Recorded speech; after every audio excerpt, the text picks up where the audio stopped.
ప్రజలమైన మేము భారతదేశాన్ని సర్వసత్తాక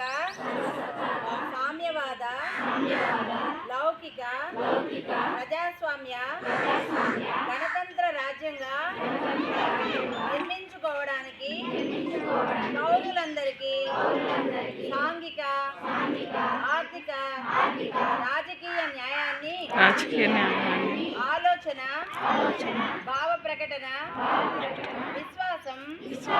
నమ్మకం ఆరాధనల్లో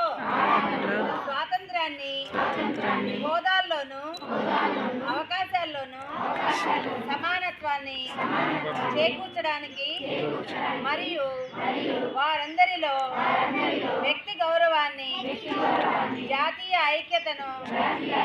మరియు సమగ్రతను సంరక్షిస్తూ సౌభ్రాతృత్వాన్ని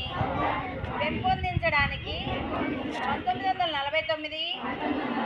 నవంబర్ 26న రాజ్యాంగ పరిషత్లో ఎంపిక చేసుకొని శాసనంగా రూపొందించుకున్న ఈ రాజ్యాంగాన్ని